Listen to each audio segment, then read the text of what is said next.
வாழ்க வையகம் வாழ்க வளமுடன் ஹார்ட் ஒர்க் நவர் ஃபெயில்ஸ்.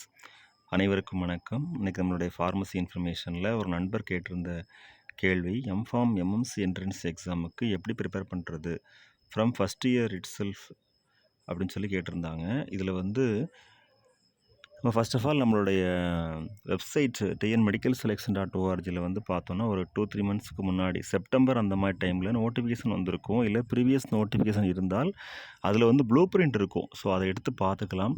அதில் ஒவ்வொரு சப்ஜெக்ட் வைஸும் எவ்வளவு நம்பர் ஆஃப் கொஸ்டின்ஸ் கேட்பாங்க அந்த மாதிரி கொடுத்துருந்தாங்க.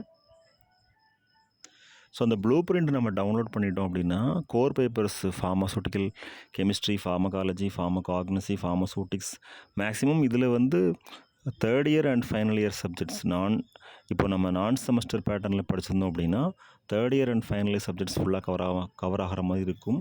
செமஸ்டர் பேட்டர்னில் இருந்தாலும் அதே டாபிக்ஸ் தான், அதாவது சப்ஜெக்ட் நேம் மட்டும்தான் மாறி இருக்கும், டாபிக்ஸ் மாறாது. அதை பேஸ் பண்ணி நம்ம படிக்கணும்.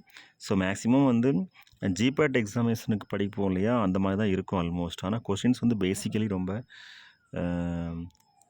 ஈஸியஸ்ட் கொஸ்டின்ஸ் தான் இருக்கும். ஒரு 125 கொஸ்டினில் ஒரு 75 கொஸ்டின்ஸ் ஈஸியான கொஸ்டின்ஸாக தான் இருக்கும். ரிமைனிங் 50 கொஸ்டின்ஸ் கொஞ்சம் ட்விஸ்டடாக இருக்கும். ஸோ அதனால் நம்மளுடைய சிலபஸ் நம்ம செமஸ்டர் பேட்டர்னாக இருந்தாலும் நான் செமஸ்டர் பேட்டர்னாக இருந்தாலும் அந்த ப்ளூ பிரிண்ட்டை பார்த்து நம்ம அதுக்கேற்ற மாதிரி ப்ரிப்பேர் பண்ணால் நமக்கு ரொம்ப ஈஸியாக இருக்கும் அப்படிங்கிறது தெரியப்படுத்திக்கிறோம். Thank you very much. வாழ்க வையகம் வாழ்க வளமுடன். All the very best wishes. நன்றி.